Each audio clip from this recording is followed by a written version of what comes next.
오늘 우리에게 주신 하나님 말씀 시편 3편 3절에서 8절까지 말씀입니다. 구약 성경 시편 3편 3절에서 8절까지 말씀입니다. 다 같이 시편 3편 3절에서 8절까지 말씀을 합독하시겠습니다. 야훼여, 주는 나의 방패시요 나의 영광이시요 나의 머리를 드시는 자이시나이다. 내가 나의 목소리로 야훼께 부르짖으니 그의 성산에서 응답하시는도다. 내가 누워 자고 깨웠으니 야훼께서 나를 붙드심이로다. 천만인이 나를 애워싸 진친다 하여도 나는 두려워하지 아니하리이다. 야훼여, 일어나소서. 나의 하나님이여, 나를 구원하소서. 주께서 나의 모든 원수의 뺨을 치시며 악인의 이를 꺾으셨나이다. 구원은 야훼께 있사오니 주의 복을 주의 백성에게 내리소서. 아멘. 저는 오늘 천만인이 애워싸도라는 제목으로 하나님 말씀 나누기 원합니다. 같이 한번 해보실까요? 천만인이 애워싸도. 이 다윗이 오늘 시편 말씀을 적을 때 상황은 아들이 자기를 반란을 일으켜 가지고 그야말로 천만인이 둘러싸고 진을 친 상황이었습니다. 이 상황만 보면은 다윗은 아무런 소망이 없습니다. 가만히 생각해 보니 요셉이라고 하는 인물이 지금 감옥에 있느냐 감옥 밖에서 생활하느냐가 중요한 게 아닙니다. 감옥 안에 있다 할지라도 하나님이 그를 붙드시면 기적이 일어납니다. 다니엘이 왕궁에 있느냐 사자굴 안에 있느냐 이것이 중요한 것이 아닙니다. 사자굴 안에 있다 할지라도 하나님이 역사하시면 기적이 일어납니다. 오늘 이 본문을 기록했던 다윗도 지금 상황으로서는 너무나 안 좋습니다. 어렵습니다. 이거 망하기 바로 직전입니다. 그러나 다윗은 천만인이 나를 둘러싸고 애워싸고 진친다 할지라도 나의 믿음을 지키겠다고 이야기합니다. 과연 우리 인생에서 위기를 만나느냐 그렇지 않느냐, 어려움 가운데 있느냐 행복하느냐, 이것도 중요하죠. 그런데 더 중요한 것은 어떤 상황이든지 그 상황 속에서 예배하느냐, 이 상황 속에서 하나님을 경배하고 찬양하느냐, 하나님이 우리를 붙들어 주시느냐, 이것이 제일 중요합니다. 오늘 천만인이 우리를 둘러 애워싸고 진친다 할지라도 우리에게 소망이 있는 이유 세 가지입니다. 첫 번째, 하나님이 우리의 기도를 들어주시기 때문에 우리는 천만인이 애워싸 진친다 할지라도 두려워하지 않습니다. 오늘 보면 3절 말씀 같이 한번 읽어보겠습니다. 시작.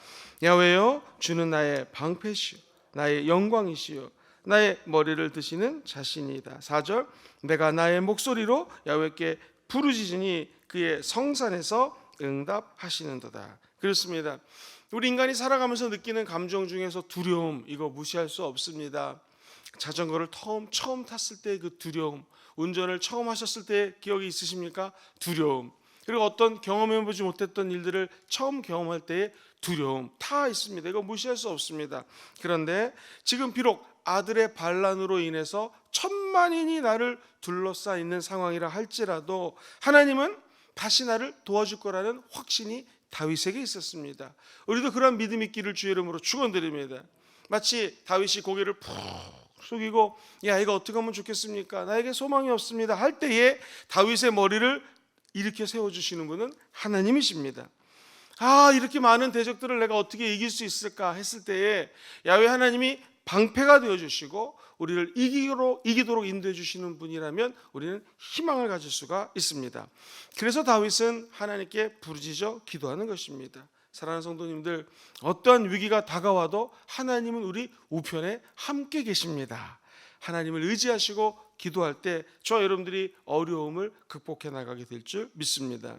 얼마나 상황이 다급했으면 다윗은 자기 신발도 제대로 신지 못하고 맨발로 도망갑니다.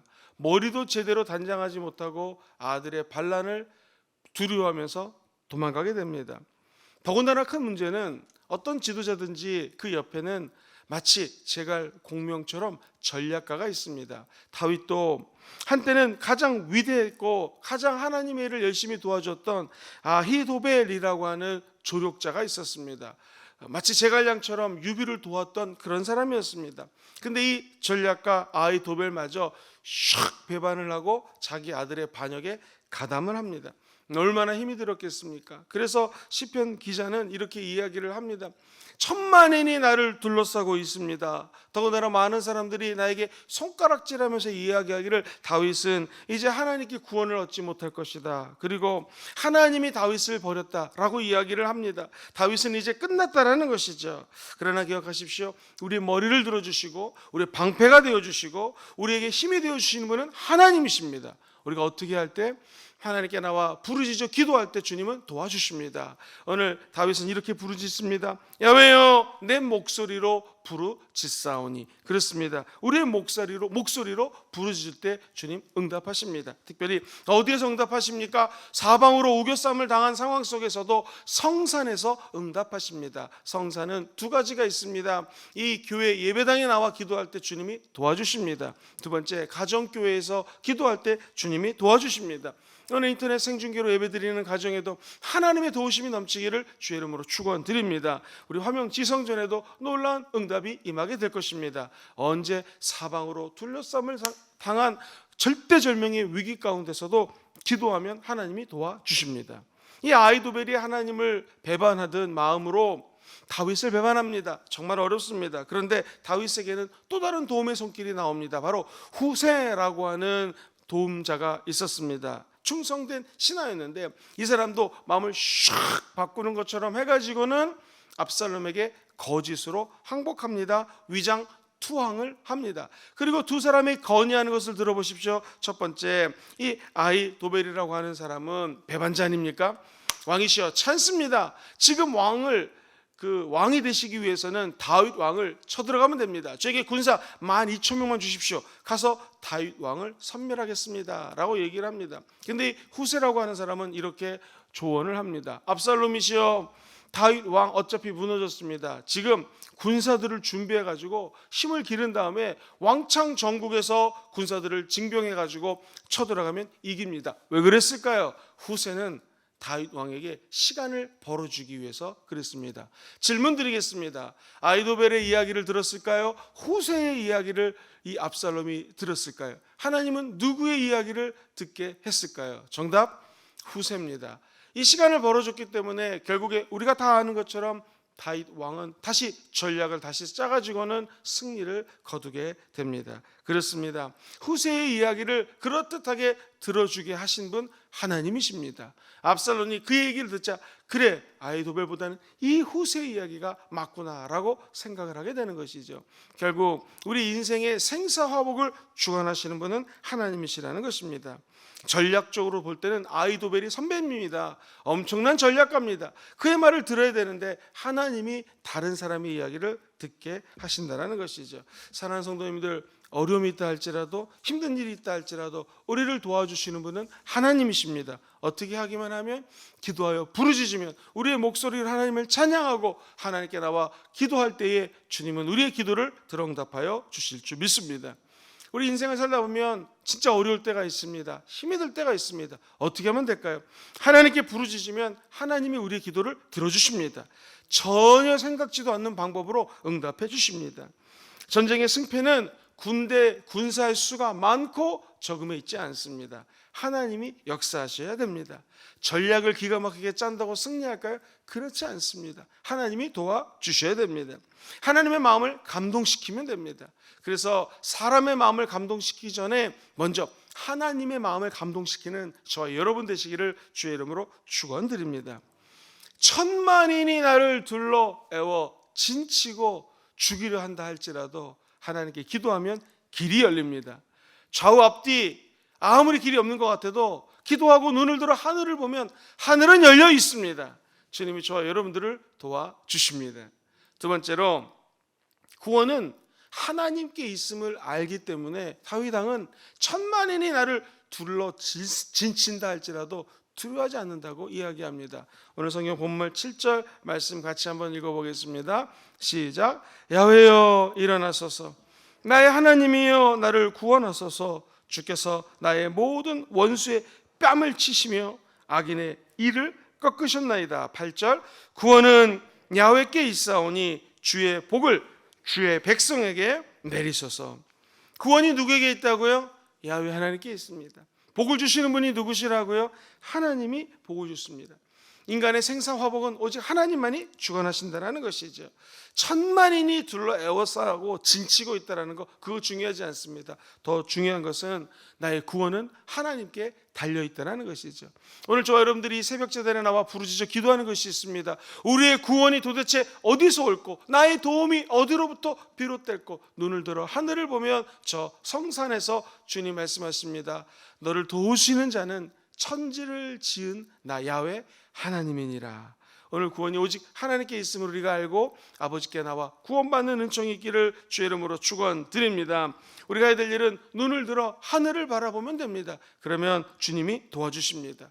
혹시 우리 이 방송을 청취하거나 예배 나오신 분들 가운데 생활의 문제, 질병의 문제, 인간관계의 배신, 심지어 이 아들이 다윗 왕을 배신했던 것처럼 이런 극한 어려움 가운데 빠져 계신 분이 있으십니까? 기억하십시오. 우리를 도와주시는 분은 하나님이시요, 나아가 구원해 주실 분도 하나님이십니다.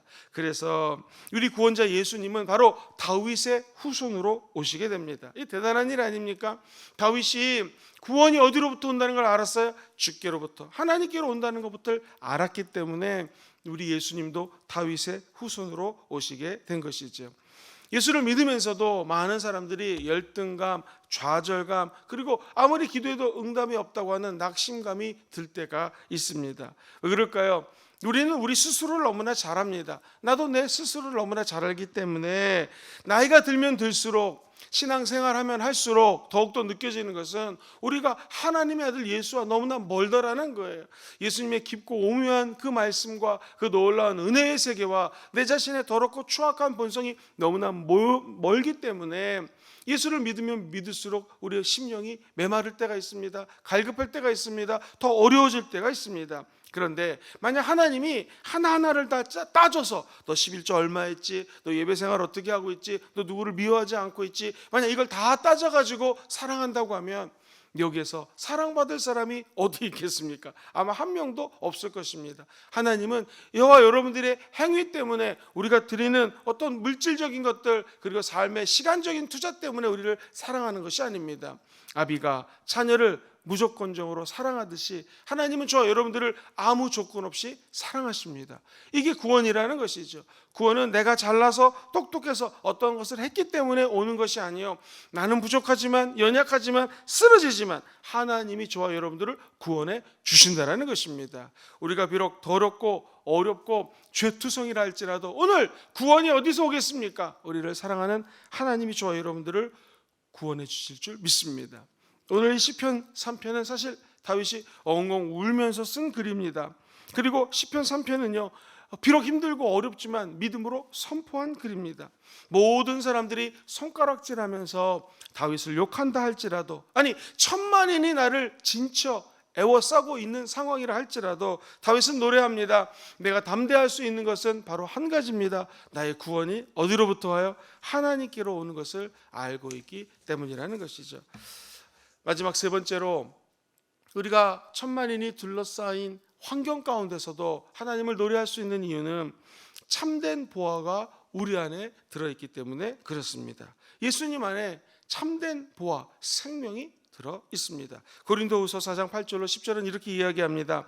우리가 사방으로 우겨쌈을 당하여 쌓이지 아니하며, 답답한 일을 당하여도 낙심하지 아니하며, 박해를 받아도 버림받지 아니하며, 거꾸로 됨을 당하여도 망하지 아니하고, 우리가 항상 예수의 죽음을 몸에 짊어지면, 같이 읽어볼까요? 시작. 예수의 생명이 또한 우리의 몸에 나타나게 하려 함이라. 예수 생명을 짊어지고 가는 은혜가 질그릇 같은 우리 안에 있다라는 것입니다. 독생성자 하나님의 외아들 예수님이 우리 안에 계시다라는 것입니다. 우리는 흔히 인생을 가리켜 질그릇 같은 인생이라고 표현합니다. 깨어져도, 그렇죠, 무너져도, 그리고 그 질그릇이 아무리 더럽다 할지라도 질그릇 안에 가장 귀한 보화 예수님을 담고 있기 때문에 우리에게는 생명력이 있는 것입니다. 이 세상에서 예수 보화, 예수 생명을 갖고 있는 사람이 얼마나 있겠습니까? 많지 않습니다. 오늘 새벽 제단을 쌓는 저와 여러분 안에는 예수님이 가장 보배로운 모습으로 담겨져 있습니다. 우리가 예수 생명을 가졌기 때문에 저와 여러분들은 천국 가는 은혜를 누리게 될 것입니다. 우리가 기도해야 될 것이 있습니다. 비록 예수라고 하는 가장 생명이요 부활을 가졌다 할지라도 저 여러분들이 질그릇이라는 것을 잊으면 안 됩니다. 질그릇이 금그릇이 되는 거 아닙니다. 예수님이 계셔도 우리 안에 역사하셔도 저 여러분들은 천국 갈 때까지 질그릇이라는 것이죠. 우리나라 이런 얘기가 있습니다. 옛날 이야기인데요. 정승이 지나갑니다. 그랬더니 사람들이 고개를 숙이더랍니다. 그랬더니 이 정승이 말을 타고 지나가는데 말이 자기한테 안녕하십니까 정승님 환영합니다 인사하는 줄 알고 고개를 끄덕끄덕 걸었다라는 것입니다. 정승이 말에서 내리면 말은 말밖에 안 됩니다. 우리도 마찬가지죠. 우리 안에 보아이신 예수님을 모시고 살아갑니다. 우리는 아무것도 아니라는 것이죠. 옷걸이가 있습니다. 새 옷걸이가 들어왔습니다. 낡은 옷걸이가 새 옷걸이에게 이렇게 얘기합니다. 내가 너에게 선배로서 경고한다. 무엇입니까? 네가 옷걸이라는 것을 한시도 잊지 말고 살아라. 무슨 말입니까? 이 옷걸이가 비싼 옷을 갖다가 이렇게 옷걸이에다가 걸어놓으면 이야 내가 비싼 존재구나 라고 생각한다라는 것이죠. 그런데 주인이 옷걸이에서 옷을 샥 걷어가면 옷걸이는 옷걸이일 뿐이라는 것이죠. 우리가 알고 있는 아동문학가 정채복 씨가 쓴 글이었는데요. 그렇습니다. 우리도 예수라고 하는 보물, 보화를 살고 있기 때문에 은혜를 받는 것이지 예수라고 하는 값진 옷을 입고 있기 때문에 하나님이 저 여러분들의 기도를 들어주시는 것뿐입니다. 그러므로 평생 우리는 아무것도 아닌 존재예요. 질그릇 같은 존재입니다. 정승을 모시고 가는 말 같은 존재입니다. 예수님을 모시고 가는 당나귀입니다. 나는 예수라고 하는 귀한 보물을 옷걸이로 그렇게 둘러싸고 있는 옷걸이밖에 안 됩니다. 이렇게 고백하면 하나님의 놀라운 기적이 임하게 될 것입니다. 보화를 가진 값진 존재 여러분입니다. 우리가 귀중한 존재로 인정받는 이유는 우리 안에 보화가 값지기 때문에 그렇습니다. 그러므로 어떤 어려운 가운데서도 우리 안에 계신 보화로 말미암아 이 위기를 돌파하시게 되기를 주의 이름으로 축원드립니다. 우리를 통해 아름다운 가치를 드러내는 예수 보화, 예수 생명, 예수 능력이 천국 가는 그날까지 지속되기를 주의 이름으로 축원드립니다. 말씀을 정리합니다. 천만인, 만만인이 우리를 둘러 에워싸고 진쳐 우리를 괴롭힌다 할지라도 우리에게는 소망이 있습니다. 왜 그럴까요? 첫 번째, 하나님이 저와 여러분들의 기도를 들어주기 때문입니다. 두 번째, 구원은 누구에게 있습니까? 하나님께 있기 때문에 그렇습니다. 마지막 세 번째로 우리 안에는 참된 보화 예수님이 들어있기 때문에 사방에 우겨쌈을 당한 것 같고 천만인 만만인이 우리를 죽이려고 칼을 들고 있다 할지라도 두려워하지 마십시오.